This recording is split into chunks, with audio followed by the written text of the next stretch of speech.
All right, music fans, welcome back. Harmless Dave here, talking real music, I guess, in real time for a few real people out there, just like you and just like me. The real music part of this is the brand new album by Mitch Malloy. Go to mitchmalloy.com and check it out. Also, what's interesting is that Modern Retro Radio, a station that I talk about a lot, they're going to be playing a track from the new Mitch Malloy album, which, again, if you go to mitchmalloy.com, you can pre-order the album. It's called The Last Song.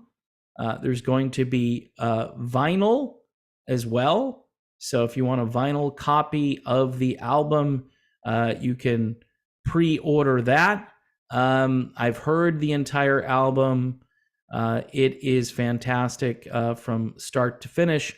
The song that's playing over on Modern Retro Radio is a song called One of a Kind. Okay, so check out One of a Kind. And yours truly.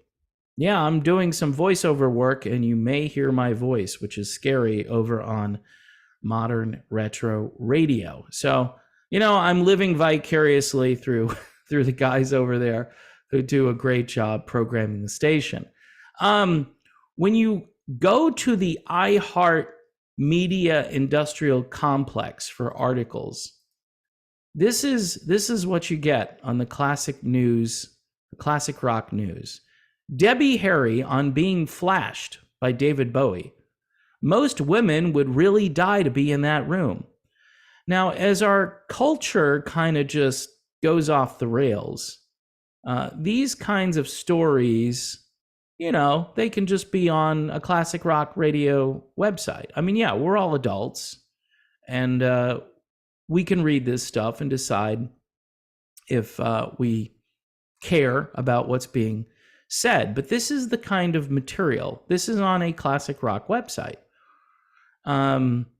Blondie's Debbie Harry infamously revealed in her 2019 autobiography, Face It, that during a 1977 tour, after she offered David Bowie and Iggy Pop some cocaine, Bowie thanked her by dropping his pants and flashing her. Yeah, so David Bowie, I guess, was a lot like Tommy Lee in some ways.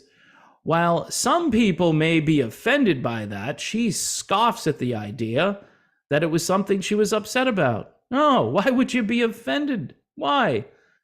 I think you should rethink that. Most women would really die to be in that room. If you're a patron, I'd love to know your opinion on that.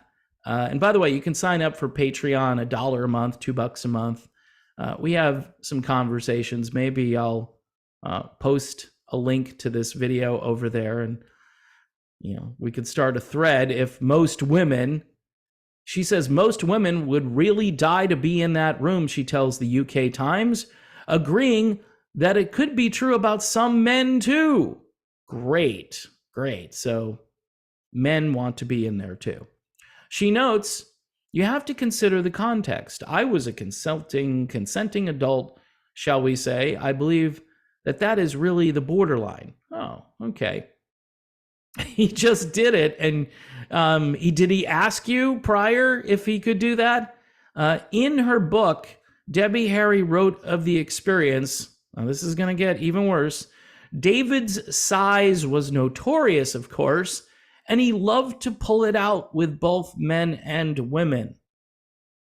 It was so adorable, funny, and sexy. Oh, okay then. So yeah, Debbie Harry, Blondie. Harry, excuse me. Harry was talking to the paper ahead of the band's appearance at the Glastonbury Festival on June 25th. The show is part of the band's current UK tour, which runs through July 1st. So nothing about Debbie Harry's music, nothing about her career, just her and David Bowie, and David dropping his pants so everybody can just marvel at one of his instruments. Yeah. Okay. So, and this is on a classic rock website. This gets sent out via the iHeart media industrial complex. This is all that's left of the classic rock world. I mean, there are other articles, I can peruse some of those. Debbie Harry on being flashed by David Bowie. Most women would really die to be in that room. Paul McCartney says new photography book filled with little memories, which make up a life. Tommy Lee's wife says ex Heather Locklear is the one that got away. Elton John adds a new puppy to his family. This is the classic rock world right now. Mick Jagger and girlfriend Melanie Hamrick put Florida home on the market. So those are the kinds of stories. And this is why this whole thing is dying. Because this isn't really classic rock news. This is stuff that is related to classic rock. This isn't, they do occasionally talk about when somebody drops a new album or if they're playing a concert. I guess that was related to Debbie Harry going out on tour or whatever. But the most salacious thing that they could find, they decide to use that. 1977. I mean, if you want to read her book and find that out, this isn't something that really, this just, I just look at how our culture is decaying. And I think this kind of stuff just adds to that decay. We don't need to know about this. We really don't. If you're a huge fan of Debbie Harry and you want to buy her book and read about it, that's up to you. But to put this on there and to talk about certain qualities of David Bowie and put it out there, whatever, people. And you're appealing to this demographic, okay? People my age, people maybe a bit younger, say 50 plus to like 80 or something. 75. That's where I would kind of maybe draw the line there. Maybe a little bit younger than that, but I think it starts at around 50 and goes to about 70 or 75. That's your key demo. And most people, when they get older, their values tend to change. I've noticed with people in the rock community, their values are the same. Okay, they don't grow out of this weird world, this obsessive world, talking about David Bowie's, what. It's just, and of course, the iHeartMedia industrial complex, go to any classic rock radio website, radio station's website, and you're going to read this article. It's just ridiculous. And I'm sure it's going to get a lot of clicks. And that's, I guess, the whole point, right? Oh, well, Debbie Harry. Most women would want to be in that room. I don't know. I don't know if that's true, if most women would want to be in the room. It's just assumed that everybody is kind of sick and twisted like you, Debbie Harry. Look, am I a fan of Debbie Harry? Kind of, I think I had the 45 of The Tide is High back in the day. I think that was the song I liked a lot by Debbie Harry. I could probably do without a few of her songs. One of her songs was in a commercial for, I think it was that Swisher product, one thing or another. I think that's the song. One Way or Another. My brain is not really working, but I remember it was in that commercial and I kept hearing it over and over. I liked her music. I wasn't obsessed with her music or anything like that.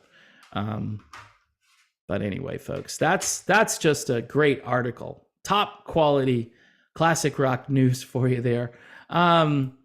Check out Mitch Malloy. His new album is called The Last Song, and apparently it's going to be his last album. Mitch Malloy was one of those guys that should have been bigger, like a household name, like everybody should know who he is. If you don't, you got to check out his music. Technically, he was in Van Halen. He was told he was going to be in Van Halen, and then he saw a bit of the dysfunction in Van Halen world. And he, by the way, he's been proven to be 100% correct, because Van Halen is one of the most dysfunctional things you'll ever encounter. So kudos to Mitch Malloy for, even though he probably would have made a little bit more money, I think he did all right for himself as a songwriter. He was in Great White for 4 years, so that must have been a little financial boost for him. Maybe not too much based on what I know about this industry right now. But in any event, folks, check out his album over on MitchMalloy.com. Also check out the song, which is over on Modern Retro Radio, ModernRetroFM.com, with yours truly doing the intro to the song. When you hear me over there, it's going to be a little freaky, a little surreal, kind of like being in a room with David Bowie and Debbie Harry. Holy crap, Batman. Hopefully it'll be better than that. All right, I am done. This video, man, what a topic. The topics are just, this is it, folks. This is the future. It's not looking so bright.